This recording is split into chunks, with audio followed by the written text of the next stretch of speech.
बिस्मिल्लाहिर्रहमानिर्रहीम। अस्सलाम वालेकुम मेंबर्स व्यूअर्स, आप सब खैर खैरियत से होंगे।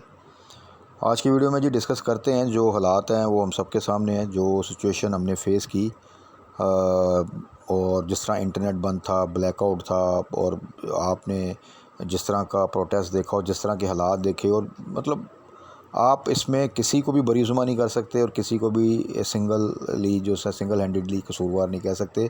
एक ऐसा केओस जिसमें सबकी कंट्रीब्यूशन है और आप सब, मेरा ख़्याल है, जो बिज़नेस करते हैं, जो जॉब करते हैं या किसी भी इस वक्त जो सा सेक्टर से बिलोंग करते हैं, इतना अंदाज़ा सबको होगा कि जिस तरह ये मुल्क चल रहा है, इस तरह कोई छोटा बिज़नेस, कोई कारोबार, कोई शॉप, कोई इंडस्ट्री भी नहीं चलती।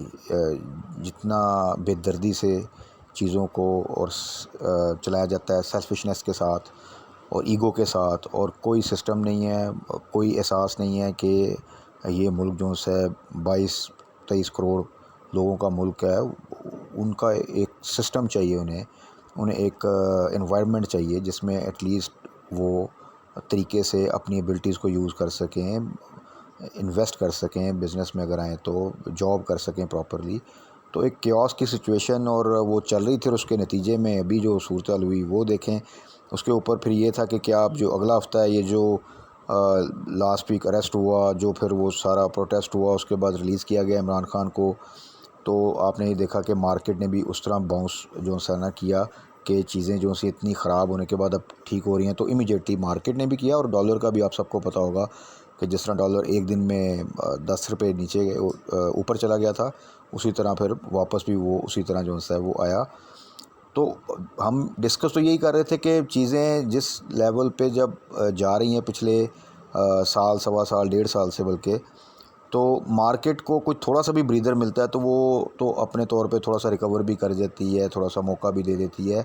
और मेरा ख़्याल है इस लिहाज से देखा जाए तो मार्केट जो हालात हैं मुल्क के, उसमें तो बहुत ही बेहतर परफॉर्म कर रही है। यानी कि कोई डिज़ास्टरस सिचुएशन कभी भी मार्केट में नहीं आई, वो एक स्पैन में मूव करती रहती है, यही बड़ी बात है। अदरवाइज़ जिस तरह के हालात हैं आप देखें तो इसमें तो मार्केट अगर कोई 10-15 हज़ार का भी डिप ले लेती तो कोई बड़ी बात नहीं थी। अच्छा, उसकी रीज़न ये भी हैं कि बहुत सा छोटा इन्वेस्टर तो ऑलरेडी मार्केट से जा चुका है। आप देखें ओवरऑल जो सा मार्केट का बिज़नेस बहुत रिड्यूस हो चुका है, तो अब ज़्यादातर एक्सपीरियंस लोग हैं जिनमें थोड़ी सी पेशेंस होती है, जो जानते हैं कि यस मार्केट में ये चीज़ें चलती रहती हैं, क्राइसिस हैं, निकल जाएंगे, अभी थोड़ा सा होल्ड कर लें। लॉन्ग टर्म इन्वेस्टर जो से हैं वो रह गए हैं। तो वो एक जो बल्क ऑफ स्मॉल इन्वेस्टर आया था, वो अभी फ़िलहाल साइडलाइन है, जिसकी वजह से मार्केट में उस तरह के, अगर आप देखें अप एंड डाउन, वो धचके उस तरह के मार्केट बर्दाश्त कर जाती है। बट अगेन बात फिर वही है कि ये जो एक एपिसोड हुआ, अब अगला वीक उसमें क्या होना है, क्योंकि जो मार्केट ने एक पॉजिटिविटी के साथ थोड़ा सा रिकवर किया और एक पॉजिटिव क्लोजिंग दी। अब देखें, कल भी जिस तरह हमने डिस्कस किया था कि अब देखना ये है कि ये वीक कैसा रहेगा और आज के दिन की क्या न्यूज़ आती हैं। तो अभी तक के जो सूरत-हाल आ रही है उसमें लग रहा है कि कल एक और ख़तरनाक दिन हो सकता है। अब ये किस तरह का होगा या चीज़ें मैनेज हो जाती हैं, क्योंकि कल एक सुप्रीम कोर्ट में हियरिंग है। अ, अ, 14 मई की डेट थी, वो निकल चुकी है। अब क्या तौहीन अदालत लगेगी, इस पे गवर्नमेंट की तरफ कोई एक्शन होगा, नहीं होगा, ये तमाम चीज़ें डिपेंड करती हैं। पीडीएम जो सी है वो अब धरना देने जा रही है इस्लामाबाद में। लेट्स सी कि क्या होता है। अल्लाह ना करे कोई ऐसी सिचुएशन, एक नया सिनेरियो अब डेवलप हो जाए, कल के धरने में कोई किसी किस्म का वायलेंस या कोई चीज़ आ जाए तो वो एक नया इशू खड़ा हो सकता है। और उसके आगे फिर फर्दर क्या हो सकता है, नो बडी नोज़ के एकदम आप इस वक्त जो सूरत हाल है उसमें क्या ये गवर्नमेंट और ये क्लैश के साथ ही चीज़ें चलती रहेंगी, मार्शल लॉ लग सकता है, कोई एमरजेंसी लग सकती है। मतलब इस वक्त जो सिचुएशन है, मेरा ख़्याल है कि एक ऐसी अनसर्टनिटी जो सी है ना वो कम देखने को मिलती है कि किसी को नहीं पता कि क्या हो सकता है। हर बंदा अपने आप को ठीक समझ रहा है और एट द सेम टाइम हर बंदे को ही नहीं पता कि आगे जो है ना वो किस तरह जाना है और क्या होना है। वो चाहे आपकी अपोजिशन हो, चाहे गवर्नमेंट हो, इस्टेब्लिशमेंट भी जो प्रेडिक्ट कर रही थी वो उससे भी प्रॉपरली उस तरह चीज़ें जो है इस वक्त वो जो फोर्स ही कर रही थी नहीं हो पाई। तो हर डिपार्टमेंट गवर्नमेंट का और ओवरऑल भी अगर आप देखें तो हर तरफ कन्फ्यूजन है। और सारी चीज़ का नुकसान अगर आप देखें तो सिर्फ़ और सिर्फ पाकिस्तान को हो रहा है। और वो बिज़नेसेस हों, आप देख लें इस वक्त बिल्कुल डाउन है। फॉरेन रिज़र्व्स हमारे वो पहले ही उनका कोई हाल नहीं था, ऊपर से अभी आपका बजट आना है। उसमें आपने क्या बजट सुनाना है, अभी आप देखें बजट से पहले ये जो सूरत हाल एक डेवलप हुई है। तो इस पूरे सिनेरियो में लगता ये है कि अभी ये वीक भी बहुत ही क्रिटिकल हो सकता है, और अल्लाह से दुआ ये है कि अल्लाह करे कोई ऐसा सॉल्यूशन आए कि चीज़ें एक कामनेस की तरफ चली जाएँ। उसमें अल्लाह करे कि जो हमारे पावरफुल सर्कल्स हैं, जो डिसीजन मेकर्स हैं, वो कुछ थोड़ा-सा बैठ के, थोड़ा-सा पूरा एक ब्रेनस्टॉर्मिंग करके कोई डिसीजन, कोई इस तरह का सूरत हाल निकाल लें जिसमें ओवरऑल इस मुल्क को और उसकी आवाम का जो है ना वो फ़ायदा हो जाए, एक स्टेबिलिटी आ जाए। लेकिन एक आम आदमी, उसको हर लिहाज से सेटबैक है, उसको इन्फ्लेशन की वजह से भी हिट मिलती है, उसकी इन्वेस्टमेंट्स हैं वो भी नीचे चली जाती हैं, उसके पास पैसे पड़े हैं वो भी डाउन हो गए, डीवैल्यू हो गए, जॉब है तो वो ख़तरे में है, बहुत से लोग जॉबलेस हो चुके हैं, नई जॉब्स हैं नहीं, बिजनेसेस हैं तो वो डाउन है। और उसमें आप देख लें कि आपके एसएमईज़, आपकी इवन मीडियम स्केल बिजनेसेस, वो भी सब इस वक्त फंसे हुए हैं। तो इसमें अल्लाह करे कि चीज़ें बेहतर हों। अब ऐसी सूरत में देखें, स्टॉक मार्केट ने जो एक पॉजिटिव क्लोजिंग दी थी, हम देख लेते हैं फ्राइडे को, वो थी 41,487। अब देखें मार्केट ने तो अपने तौर पे जो कर सकती थी मार्केट ने वो किया, और आप देखें कि इस तरह के सिनेरियो में भी वो इस वक्त भी, अब आप देखें तो बाउंस बैक करके 41,400 से ऊपर खड़ी है। और उस दिन भी अगर आप देखें तो मार्केट एक टाइम पे आपकी तकरीबन 400 पॉइंट प्लस चली गई थी। बट उधर फिर क्योंकि ख़बरें चलनी शुरू हुई, फिर थोड़ी सी अनसर्टेनिटी फ़ील हुई कि पता नहीं दोबारा से कोई गिरफ़्तारी ना हो जाए और फिर यही तमाम चीज़ें जो सी एक्सकेलेट ना कर जाएं। तो आपने देखा कि एंड पे फिर ये थोड़ी सी मार्केट ने अपने आप को बैलेंस किया, और वॉल्यूम बहुत कम थे डेफिनेटली के कॉशियस अप्रोच थी। हालांकि जुमे का दिन था, 2 ट्रेडिंग सेशन थे, और शुरू में तो न्यूज़ भी एक ओवरऑल फीलिंग थोड़ी बेहतर थी। तो इस पूरे सिनेरियो में अब देखें, ये अब जो सिनेरियो है इसमें डेफिनेटली फिर आपकी मार्केट जो है वो हिट हो सकती है, क्योंकि ये जो रिकवरी आई है, रिकवरी फ़ौरन वापस जा सकती है अगर किसी किस्म का भी कोई इशू होता है। बट अगेन स्ट्रेटजी देखें वही है। अब इसमें आपके सीमेंट सेक्टर ने रिसेंटली जो है वो अच्छा परफॉर्म करना शुरू किया, हालांकि यहाँ पर अभी कोई प्रोजेक्ट एक्टिविटीज़ इतनी स्टार्ट नहीं हुई।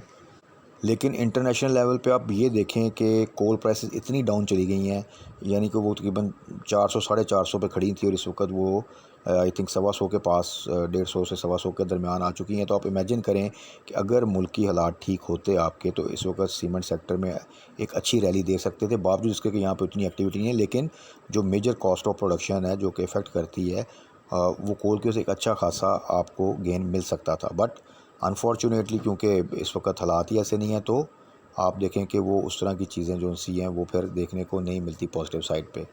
और ये सेम सिचुएशन आप बाकी सेक्टर्स में भी देख लें, जो सेक्टर अच्छा परफॉर्म कर रहे हैं अब वो भी, उनको भी हिट मिला भी है। जो इंटरनेट की आप देखें जो सूरत हाल रही है, इसमें आपका आईटी सेक्टर बहुत इफ़ेक्ट किया होगा उन दिनों में, जिनके तो बाहर कॉन्ट्रैक्ट्स हैं, उसमें उनको इतना फ़र्क नहीं पड़ता, जो ऑपरेट भी बाहर से करते हैं, इनके ऑफिसेज़ हैं।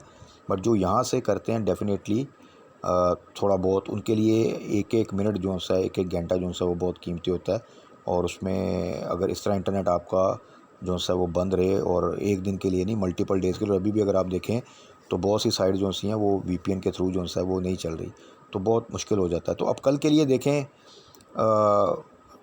अपने जो भी स्टॉक्स आपके पॉजिटिव साइड पे हैं उनको ज़रूर सेल करें।